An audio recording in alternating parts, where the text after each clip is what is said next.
The religious universe on the Peruvian-Bolivian Altiplano is loaded with different moments and celebrations that combine various festivities of pre-Hispanic, Catholic, or a mix of both origins. One of these festivities that gained much recognition in the 20th century is the fair known as the Miniature Fair, or Alasitas Fair, where figurines associated with the agrarian and urban world are sold. At these fairs, one figurine stands out, sculpted in plaster, the Ekeko, an idol that is usually depicted wearing or carrying various products, provisions, food, tangled cash, and coins. It is related to economic prosperity, fertility, and personal well-being. The Ekeko, Ikiku, or Tunupa, is a miniature of an indigenous featured man, smiling, always with arms raised, of thick build, dressed in traditional Andean attire or even in executive, business, or even bigger clothes. Moreover, its mouth is open to place a lit cigarette. Its origins remain uncertain among researchers, though it is understood that the contemporary form of the Ekeko emerged during the colonial period in the southern Andean Altiplano, which constitutes a cultural and religious unit with spaces for commercial and ritual exchange from ancient times in the territories now corresponding to Peru and Bolivia. For Bolivian archaeology, the Ekeko is Tunupa, related to hunchbacked and phallic figures discovered in multiple sites associated with the Tiahuanaco society. Arthur Porznansky tells of the propitiating miniatures among the Tiahuanaco, offered during agrarian ritual calendar. According to the findings of Bolivian archaeologist Carlos Ponce, this peculiar little man has its origins in the Tiahuanaco culture as a representation of lightning and happiness. The Aymaras later adopted it as a water deity, and during the expansion of Tahuantinsuyo, the Incas adopted it as a symbol of fertility and good luck. Peruvian researchers like René Calcín Anco, on the other hand, proposed the origin of the Ekeko cult in the Pucará culture, a culture that developed before Tiahuanaco in Peruvian territory. Today, according to the belief of the Altiplano inhabitants, Ekekos are amulets to attract prosperity and abundance, protect the space or business. Not only material aspects, but also health or finding a partner. Moreover, the Ekeko is believed to ward off misfortune from homes.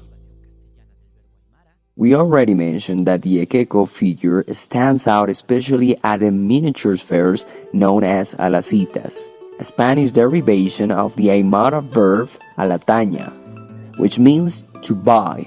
Alasita would translate to buy me. These fairs are held throughout the southern Andes, especially in Bolivian territory, specializing in the commercialization of miniatures accompanying the Ekekos, ceramic houses, rubber sandals or shoes, colorful clothes made of fabric scraps, and property or professional titles are offered. Also trucks, taxis, and motorcycles made of clay or plastic. Everything imaginable is sold. Thus, there's no desire that can't be materialized by the Ekeko. It is believed that its power lies in making these miniatures come true. For this reason, it is also considered a kind of genie of good luck and well-being. Alasitas are also presented in Peruvian cities and other places worldwide, where Altiplano immigrant communities have extended their worship while making offerings for the good they seek or to obtain prosperity and fortune. Ekekos are a kind of minor Andean deity, and like all Andean deities have their flaws, they are capricious and demand considerable attention. Besides offerings, one must always place cigarettes, alcoholic beverage, and sweets alongside it. According to the popular belief, it must smoke an unlit cigarette placed in this mouth every Tuesday and Friday, and goods must be renewed frequently. This little character is blessed with flower, petals, alcoholic beverages, and in essences to save. In a prayer, it's believed that a gecko can take away all it gives, so it must be pampered to avoid jealousy and maintain abundance. Popular beliefs also state that one shouldn't buy an gecko for oneself.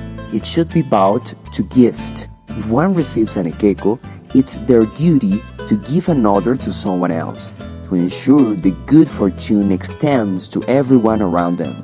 Another recommendation is that when acquiring an gecko, its face must be covered until it reaches the house it will start to guard. Once at the future home, the gecko must be paraded inside, so it knows the territory it must protect. Another curiosity about the gecko is that it enchants the single women in the family and feels possessive of them, scaring off many suitors. Some researchers claim that this set of beliefs about the gecko developed during the Republic era. However, the gecko, as it is known today, began to be venerated since the colonial period, after the siege of Tupac Katari in La Paz in 1781. Though the Catholic Church tried to eradicate its cult during the conquest, it was not very successful. The image underwent some changes. It was dressed, and its feature changed to those of a mestizo. Today, in the southern highlands of Peru and western Bolivia, despite facing many competing beliefs, faith and devotion towards the gecko remain strong. As an Andean deity, the gecko must be understood as an ambiguous or tricky being, good or bad, depending on the circumstances and its surroundings. Although a credible version of the origin of this figurine is still hard to find, throughout the 20th century it spread beyond the Altiplano, being especially appreciated by the urban and mestizo population of various South American Andean cities, becoming a significant element for strengthening the cultural identity of the people over the time. So friends, know that according to the popular Andean belief, in the Peruvian and Bolivian Altiplano and beyond, to ensure everything goes well and your wishes come true, seek out an gecko, for it should help you attain all you deeply desire.